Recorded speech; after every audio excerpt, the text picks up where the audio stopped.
My name is Frank Trainer. I am originally from Argentina in South America, but despite that, my whole life I believed in the American dream.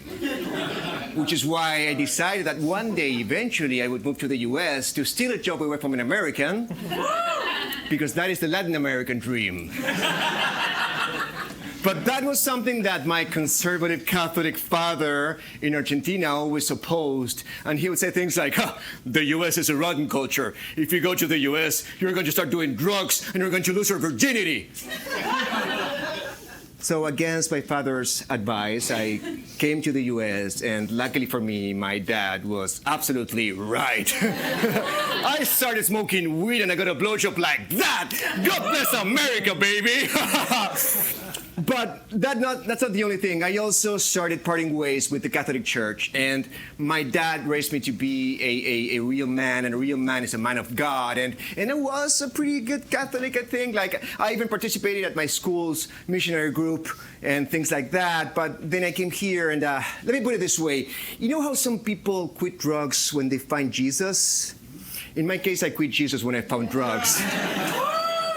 Like, I was going to church all the time, and I was like, I need Jesus. And then I came to the US, and I smoked weed, and I was like, I need Jesus now.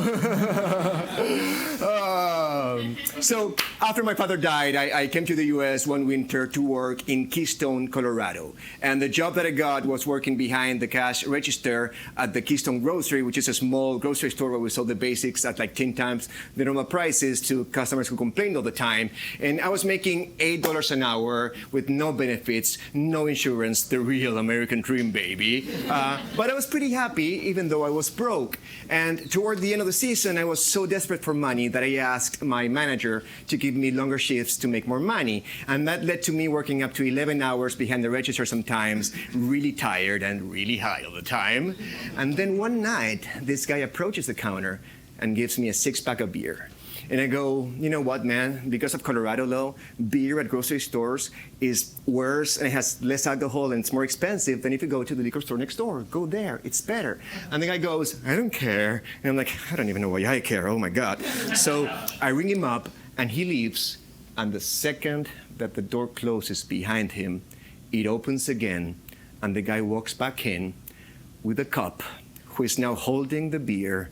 And it's then that I realized, this is just a kid, and he's like 15, and he's clearly working with the cops, trying to catch employees at grocery stores not asking for IDs, which is what I just completely forgot to do. Why do I smoke so much weed? But still, what a snitch. I bet he's a Catholic. I mean, I would have definitely done that in Argentina if we cared about it, you know what I mean? So the cop gives me a citation to appear before a judge a couple of weeks later, and they leave. Now, the day of my hearing, I'm like super nervous. I don't know what's going to happen to me. Like maybe my dad was right. Maybe this country has corrupted me and I do need God. I don't know. So my turn comes to talk to the judge, and I approach the judge, and the judge goes over what happened, and I explain like, so, Your Honor, Your Majesty, Your Holiness, I come from Argentina, and in my uneducated third world country, nobody cares about the drinking age. It's a lawless land. And I had been working so many long hours like the American dream demands, and I was so tired, and I tried to refuse the guy. I was like, hey, the beer next door is better. And he was like, I don't care. And I was like, I don't even know why I care. And also like, who likes bad beer? That's an American. I bet he's a communist. And, you know, in the middle of all that, I may bring it all mixed up, and I forgot to ask for an ID. And then the judge goes, well, you have two options. You can either pay a $600 fine, which at the time was pretty much all my money or more, or you can do 48 hours of community service. And because I know that you're going back to Argentina at the end of the season, you can do it in Argentina and then have someone from the place where you do the work send us a letter to the court saying you fulfilled your sentence.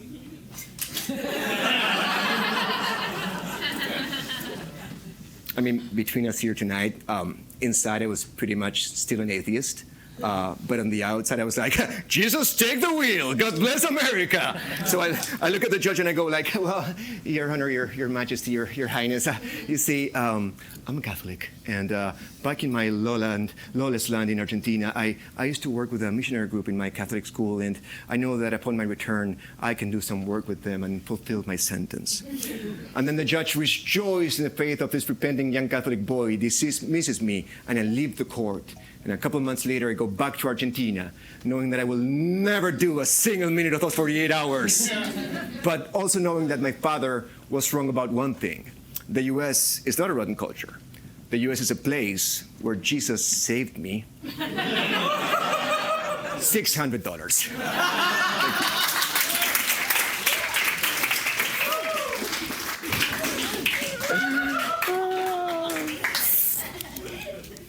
So, many years ago, I was at the U.S. Embassy in Buenos Aires, waiting to be interviewed to get a visa to come work in Keystone, Colorado. And while I waited, there was this young mother being interviewed to get a tourist visa to bring her little 2-year-old daughter to Disney World for her birthday. Or so she said. Like, a lot of people use excuses like that to get in the country legally, but then stay illegally, which is why they ask a lot of weird questions at the embassy when you're trying to get any visa. Like, they even ask you, are you a Nazi? Which, as an Argentinian, I feel like it's a loaded question. Like, a lot of people in the US always ask me the question, like, is it true that the Nazis went to Argentina? And honestly, the answer is always the same. 999! So it was kind of suspicious for the embassy employee, the whole situation with the mom. So the embassy employee asks her, why would you want to bring her? She's 2. She will never remember anything. And then the mom goes, she won't, but I will. And that to me was beautiful. It made all the sense in the world to me, to the mom. So, of course, they got rejected right away because the embassy employee wasn't that easy to manipulate as I am or as emotionally weak as I am. But it did make me think about the things that I remember from my childhood because, yes, she is right. We don't remember most things from our childhood. And the things we do remember are core things that truly shape who we are.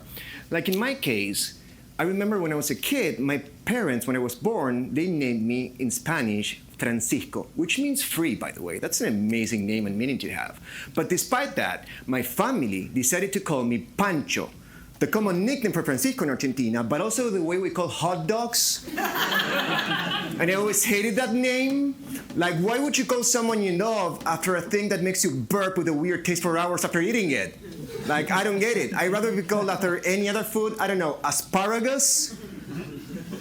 Burping with a weird taste will never be as funny as peeing with a weird smell is what I'm trying to say. So I remember also that I tried to get rid of that name very early in my life. So I'm 4 years old and I'm walking to my first day of preschool thinking, nobody here knows me. Nobody here knows that my family calls me that weird burping name. I can start over again, reinvent myself just like Madonna today. So I get to my class and I find a place to sit and I sit down and I'm ready to start my new life. And that's when the door opens and my mom comes in and in front of the entire class goes, "You forgot your jacket, Pancho!"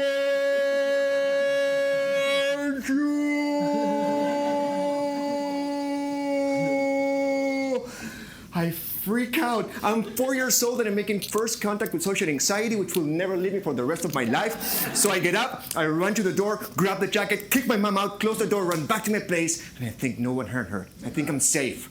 And that's when this kid, Rufino, shows up from behind and goes, "Pancho, you're a hot dog! I'm going to eat you! Nom nom nom nom nom nom nom nom nom nom nom nom nom! I'm gonna put some mustard on you! Nom nom nom nom nom nom nom nom nom nom nom nom!"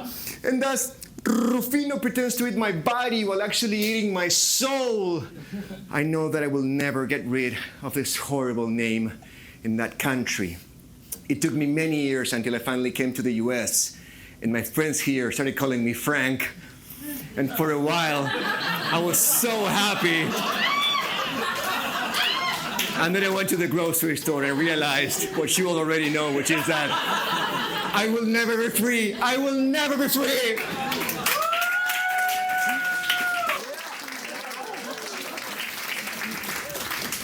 So for my last piece, it was important for me to leave you with a life lesson, because I think it's nice to finish something like this with something you can take home and change your lives forever. And if there's something that I love about New York is that you can take the subway here. You don't have to drive anywhere. In LA, I drive everywhere all the time. And honestly, the only good thing about it to me is that in your car, you can truly cry like nobody's watching. And in the subway, you can't. Everybody sees you. But driving in LA can get really dangerous. And not too long ago, I was driving back home from a show late at night. And I'm on the freeway, and I'm supposed to get off on my exit ramp.